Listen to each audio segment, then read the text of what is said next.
It is bj.show. No, that's not right. It's bjshow.co because it's Brad and John's show. And here's a guy that it almost seems like, God, it seems like 5 days since I've talked to him, but that can't be right, can it be? It can be right, and I'm back. We're all back. We're here on Thursday. Hold on a minute. One more time. Say it again.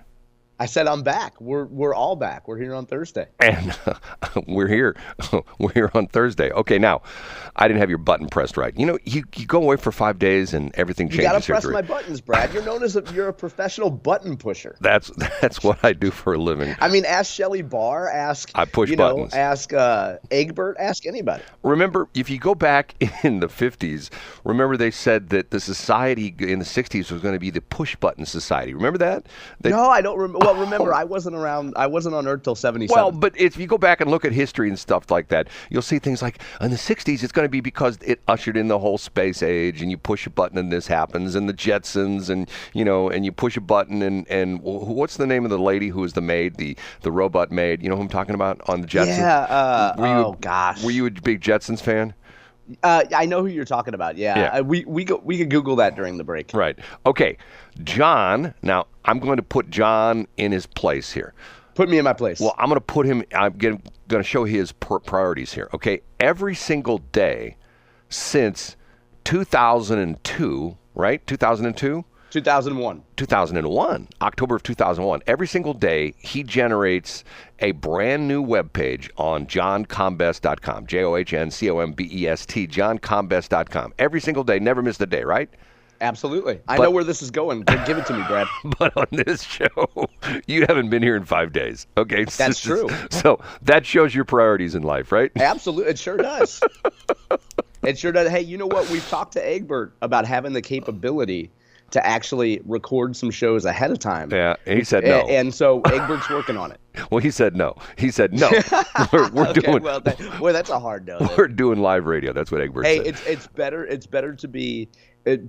to be punched in the face by the truth than kissed by gentle lies. Yeah, there you go. Now, what we do is we start the show off with John and his site, johncombest.com, and we give the top 3 stories that are going on in the state of Missouri. Now, once again, John covers the entire state, and obviously in this side of the state, it's probably a little bit more partial because he's runs into things on a daily basis, knows some of these people who are the newsmakers and has seen them through the years and had interactions with them through the years. But here are the top 3 things that are on the plate that either happened today or will happen, or either happened yesterday or will happen today, according to John Combest. That's right. So the first one comes from a decidedly right-wing publication called the Daily Caller. Most folks have probably read it before. And it's about a proposal from Eric Schmidt and Blaine Luetkemeyer, so our junior senator and one of our congressmen, to stop funding what's a UN climate change slush fund. So a bunch of countries got together for something called COP28. You've probably seen headlines about this. This is the infamous place where an airplane froze to the runway where these folks were going to discuss climate change and global warming. But President Biden committed $3 billion of U.S. money to the UN's one of their climate change funds for developing countries. Now, the wink to this is that the UN classifies China as a developing country. So President Biden committed $3 billion of U.S. money to help China and other developing countries fight climate change. Eric Schmidt and Blaine Luetkemeyer are proposing legislation to keep any of that money from going to the UN. Now, tell me if I'm wrong. When they're designated what you call developing countries, Yep. doesn't that give them leeway in the amount of pollution they can put out? Oh yeah, absolutely. And so the idea is that if you have these developed countries giving money to what used to be called third world countries, and you can't say that anymore because that's racist, but developing countries, the idea is that ostensibly they would invest all this money in researching and using more climate-friendly, non-methane producing, non-CO2 producing technology. Well, and can I say something else? You said COP28, where the planes froze the runway. I thought COP28 was in Dubai.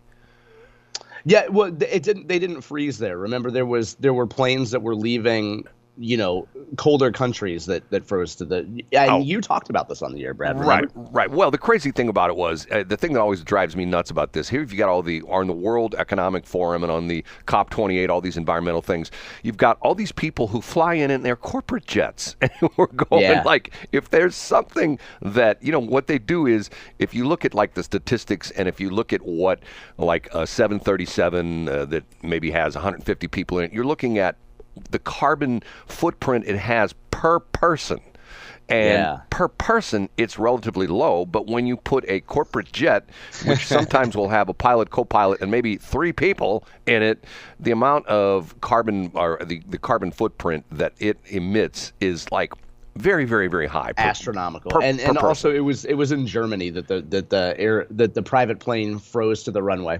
Crazy. So that was stuff. the irony there. Okay. And COP is a huge deal. I mean, at my former company at Bayer, there are dedicated full-time employees that work on COP, and it's a huge monumental thing because every company wants to go there and talk about what piece they're doing for climate change and how they're the climate change hero. It's hard to break through all the noise, but it's a huge amount of money and effort spent on this. Isn't it like 2 weeks long or something like that? Yeah, it's a 2-week session. Wow. And if anybody has had the misfortune of joining LinkedIn, and it could just be the people that I follow in the industry I used to be a part of, but it's a ton of self-congratulatory posts about how your company, that sells widgets is doing its part to reduce carbon dioxide and, and using better paper in the printers and better ink to keep the planet from warming. So everybody gives themselves credit. You mentioned Monsanto / now Bayer. Yep. What are some of the other local big companies that would be COP28 or the COP attendees? And is Anheuser-Busch go to that? Oh, yeah, absolutely. Yeah, so Bush would be there. Any company of size would be there. I would be surprised if Enterprise Holdings, which has rebranded itself, by the way, as Enterprise Mobility. Really? I'd be surprised if Enterprise changed their name. They're no longer Enterprise Rent-A-Car or Enterprise Holdings because they're focused now, Brad, on mobility. Well, so not just cars, but you might want to rent a bike. Well, that's like the trucking industry. The trucking industry is no longer the trucking industry. It's the logistics industry. Logistics, that's right. Everything comes down to logistics now. It's probably easier to hire somebody for a logistics career than a trucking career. Right. You get some smart kid come out of college. Hey, buddy, you want to work for XYZ trucking company? No. They say nope. No, but the Smith Logistics Company said they'd hire me. I'm going to work for the logistics company. They're a trucking company too. That's a COP story. The number 2 story is there have been a bunch of stories the last couple of days of an elected official who, by the way, now Brad lives in Augusta. I thought Bob Onder lived in Lake St. Louis, but he moved. I've seen some articles mentioning that he moved to Augusta. Right. So Bob Onder, former state senator from Lake St. Louis, he was also previously a state representative. He's announced that he is officially running for lieutenant governor. So he's been barnstorming the state. I believe he visited 7 different cities. So I have stories up from publications, television stations, and newspapers in Hannibal and Kirksville. He's been to Springfield, St. Louis, Cape Girardeau, talking about his bid for lieutenant governor. So there are 3 to 4 major candidates, depending on how you look at it, running for lieutenant governor. I think Bob Onder comes in as, if not the number 1 candidate, as the number 2 candidate. Some would even probably describe him as the front runner in this race. Really? But does he have that much statewide cred, whatever you want to call it? I mean, he was I know he's a senator. He was a state rep as well too, wasn't he? That's right, a state rep for 1 term, I believe, and then he was a state senator for 8 years, so for 2 terms. What's really interesting now is in the Republican primaries for these statewide offices, you have everyone. I shouldn't say everyone. You have candidates in each race that are clamoring for the so-called Trump lane. And who can be the Trumpiest, so to speak, in these primaries. And Bob Onder can make a heck of a case for why he is the strongest Republican candidate. The 2 to 3 major candidates he's running against there are House Speaker Dean Plocher. He's running against a state senator from the Sikeston area named Holly Rader. And then he's also running against our Franklin County clerk, Tim Baker, who's also running for lieutenant governor. I know Tim Baker. Yeah. So he's running for lieutenant governor. And Brad's longtime, I guess you would say, industry colleague, Paul Berry the third or fourth. Oh, God, Paul Berry the third. Which one? I think he's the third. I used to call him Paul Berry the fourth, but I guess he's the third. Anyway. His claim to fame is he's cousin to Chuck Berry. Did you know that? Yeah, I learned that from you. Yes. I didn't hear that from him. He says that all the time. I heard that from you. Chuck Berry was my cousin. Okay, fine. Well, then there should be a lot of events at the Duck Room. I would hope. Maybe not. And then the number 3 story today is something that Brad has been on the cutting edge of, that this show has been on the cutting edge of, and it's the top story on STL Today. If you go to stltoday.com, the Post-Dispatch website, and it is that more statewide Republican committees are considering the so-called vetting process to decide who can run as a Republican and who can't in 2024. John, I have a real problem with that. You and I have talked about that. And what he's specifically saying is it started in Franklin County. Isn't that where it started? Well, it started I think simultaneously. I think Vernon County in the southwest part of the state. A couple counties got together and decided essentially to do it at the same time. Essentially what it comes down to is if you wake up one morning, let's say you live in St. Charles County, and you wake up one morning and you go like, I don't like the way things are going. I'm going to run for state rep. There's the guy who is currently the state rep. He's termed out, so it's going to be me and a bunch of other newbies who are going to run for this thing. He can go and go down to Jefferson City, put his name in the ballot, and the whole bit. What they're trying to do is they're trying to make it so to the point where you would have to be approved by the committee of that county. Correct? That's exactly right. Yeah, every county has what's called a Republican and a Democrat Central Committee. So Republicans want to have it so that the committee has to give you their stamp of approval to even run as a Republican. But couldn't you just jump in your car and go down to Jefferson City and fill out the forms and be on the ballot? So that's the point, Brad, is that the Missouri Republican Party says there's no way that this will pass legal muster, yes. that it will immediately be there will be litigation around it. But, I think it's important that I kind of like the idea of the county, just to be a contrarian, Brad. I love the idea of the county committee saying, we're going to make a bunch of noise and remind people that we're here and we exist and we're real live human beings. Nobody was talking about the Franklin County Republican Central Committee a year ago. And now at least some people are talking about them. Well, they could do other things to pay attention to themselves. They could say things like, hey, if you don't have a pickup truck, you can't live in Franklin County. People go, oh. Yeah, that's right. Yeah. And so what we've seen over the years is a decline in the party committees. In the 1990s, if you wanted to run for state representative, you pretty much had to go to the Politburo in your county and ask for their blessing and kiss whatever rings you needed to. And today, as parties have become less relevant, as party structures have become less relevant, you need less and less of that. So the party committees are really going to do anything they can to flex a little bit. Here's the interesting thing. And I'm not the political expert that you are, John. I mean, you live, breathe, and eat this stuff every day. Okay, I don't want to say I'm like in the swimming pool. I'm like maybe in the wading pool of politics, okay? Yep. Because of the fact that, it's not what my main business is, but I'm exposed to it because of the fact that I know a lot of people who are, politicians. When it comes around election time, we have, these people that come and want to be on the radio station, want to buy advertising time and stuff like that. Okay. Having said that, I think the thing that bothers me about this whole situation is what you just said.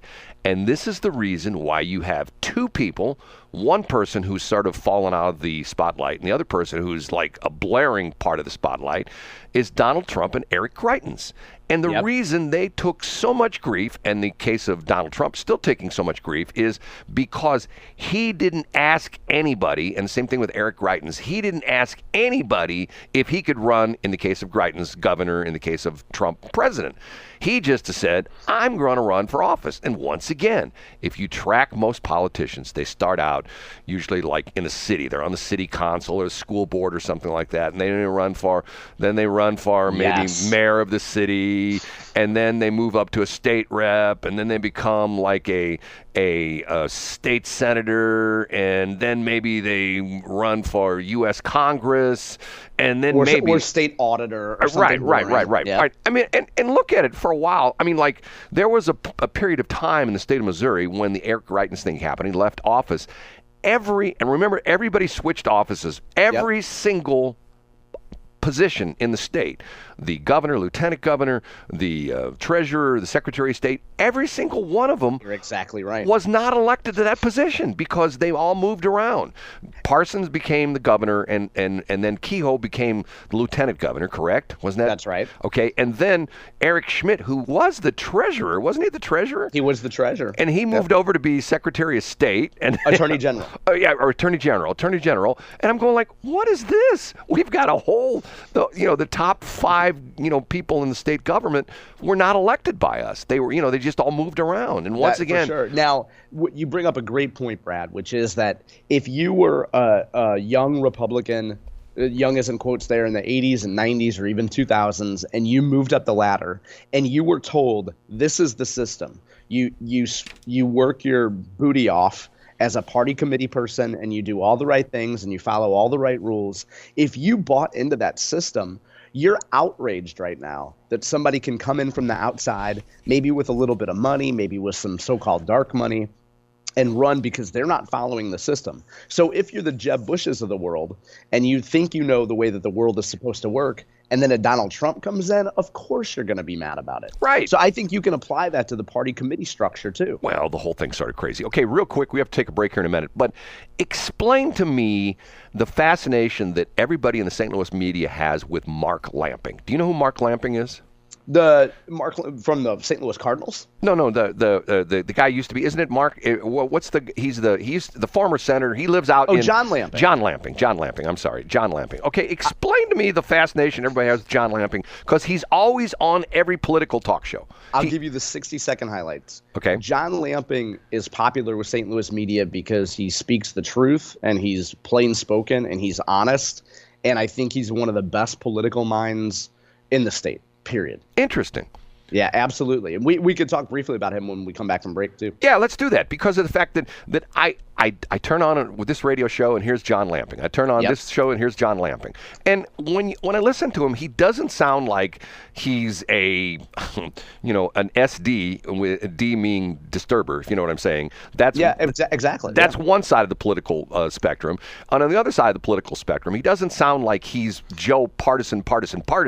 He gives sort of a measured, big picture, 30,000-foot kind of view of what's going on with stuff like that. But I'm going like, okay, now what does he do? Is he retired now? No, he's been in the investment world for a long time, which is one of the reasons why he can speak so freely and honestly. He's not dependent on the political system for his money. Okay, because supposedly, wasn't he like in South County? Isn't that where he... No, he represented the Ladue and Town and Country area in the Missouri State Senate. Okay, because now he's out in Augusta. We got him, and he's a neighbor of Bob Onder now. That's right. There we go. We got some great Republican minds out in Franklin County. And you know what? Any money, the Hoffmans are going to buy their houses, and they're going to turn them into what? Isn't that everybody's plan? Just buy a little land and get bought out? Well, if you know what's going on with that, that's sort of done a 180 because now the Hoffmans are selling off a bunch of stuff. But that's a whole other story. There's a name in Franklin County right now, especially in the Washington area, that if you put the name Hoffman on a business, that business does not do so well anymore. But I'm not trying to say people boycott, but it's one thing when you got money, and it's another thing when you sort of shove it in people's faces. You know what I'm saying? I hear you. I mean, the guys who always fascinate me are the guys you read about who pass away and they lived in a little, 1,200 square foot home and never really, caused anybody and any nobody grief. Knew they had money. Yeah. Right, and they pass away and they got $30 million in the bank, and it's like, whoa. Yeah. Okay, we're going to take a break. This is the BJShow.com. By the way, you haven't even looked, had you? I haven't. Do we have a page up? Take a look at it. I'm here right now. Okay. I'm loading right now. I'll load it over the break. 721.